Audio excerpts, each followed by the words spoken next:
the P12. How's Yes. the P12 doing for you? It's doing really well. Yeah. It's already been on tour with a lot of big guys, and it's just people are buying it. Yeah. It's going out. You know, you play it once, and you kind of have to buy it. Yeah.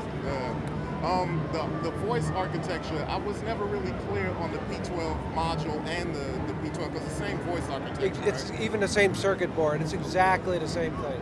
Okay, which is actually one of my questions. How in the hell do you cram everything that's in that big keyboard into such a small box? Well, what we couldn't cram in the whole interface of all the pots and stuff because that would take too much space. But this, the module itself here, if you opened it up, the main circuit board is basically the size of this whole box. So we pretty much built the box around the circuit board. Okay. But yeah, it's a pretty powerful. There's a lot in there. Yeah, no doubt. Yeah. Now, one of the things that I see on the forums is about the knobs. Like, how many knobs is on the actual P12 keyboard? There's probably 60 or 70. I don't know. Right. So that's what I heard. Like somewhere like 60 or 70. Yeah.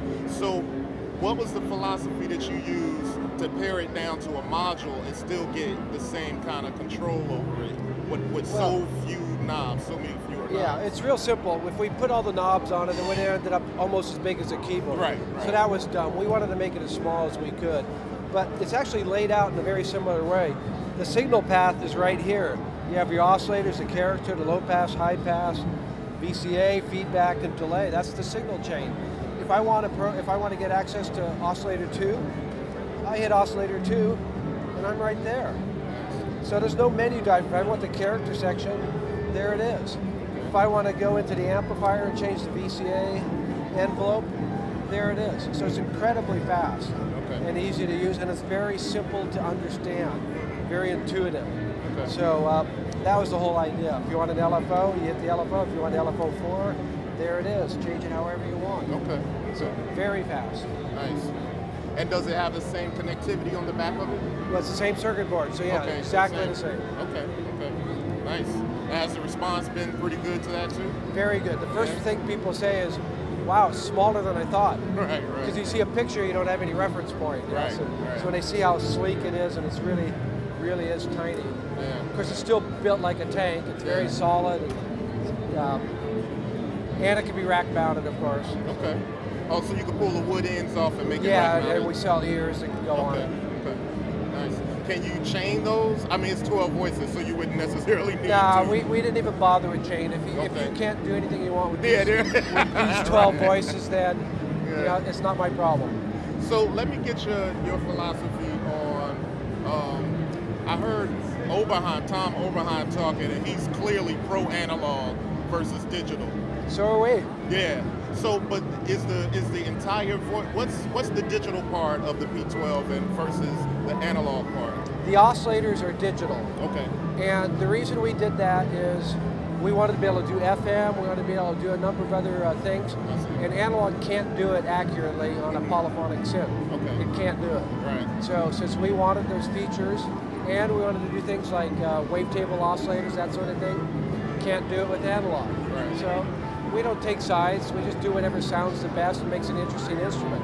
Where it counts is in the filters. So the low pass filter, the high pass filter, all of that is analog. So for all that signal path the rest of the way, distortion, it's analog. So, you know, where it counts, we go analog, and if we want to do something different, like the Prophet 08 has 100% analog. Right. You know, the oscillators are analog also. But here we're doing something different, it's a different instrument. But where it counts is in the filters. Right. Okay. Nice. And the screen, I've noticed you use something really different well, it's the same in the regular keyboard though, yeah, right? It's the same screen. That's a lot different from your other instruments. Oh yeah.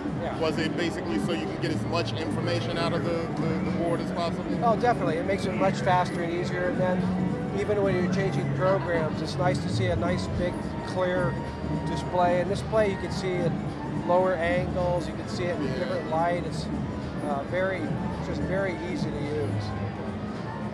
So,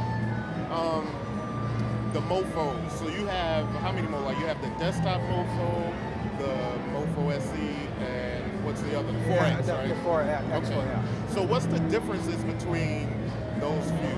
And there's even when there's a no keyboard. difference. Okay, there's no difference. You know, these two exactly the same.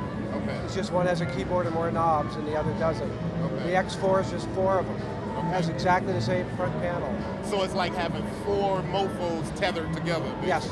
Okay. And we actually find with the Mofo X4, a lot of pros like it because it's small. You can bring it on an airplane if you're just doing a quick gig somewhere, but you've got that big 4-voice analog sound.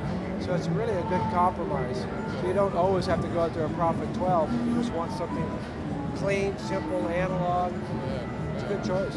That's what I gotta say personally. That's what I love about your product line because there's something for everybody. Exactly. Yeah. Exactly. It's a good way of putting it. Yeah. Now I know I have the Mofo desktop, and I'm thinking about getting the 4X because with the 4X, obviously you get the 4 voices. So what I end up doing with the Mofo, it feels like the Mofo desktop is a polysynth trapped in a monosynth, really? right? Because the voices are so it calls you to play chords.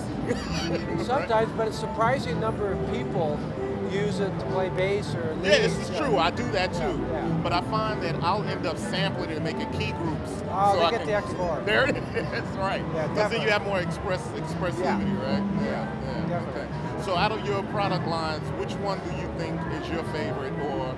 I don't have a favorite. No? You can't compare them. They're all.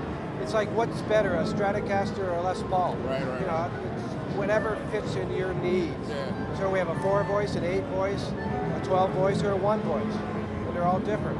Do you find that one is more popular than the other right now? You know, for us, it actually changes month to month. You know, Wow. we sell just as many 08s as we sell Prophet 12s. And, Okay. you know, they're different instruments and they have their different marketplaces. Okay. So they all coexist nicely. Nice. So what's the future of Dave Smith Instruments for? Oh, we have plenty of ideas. We're always working on something. So we'll have something else this summer. You know, we just keep going. Okay. That's the fun part. So what's the general philosophy that you have within your company? We want to come up with new stuff, instruments that have personality, have a soul, character, that are different. Some companies just keep building the same thing over and over again. We don't want to do that. I feel fun is a big part of it. Instruments should be fun to play. It shouldn't be a workstation, it should be fun. So that's kind of our basic philosophy. Okay. Well, cool, Dave. Thanks for taking the time, man. Appreciate it. No problem. Thank you. All right.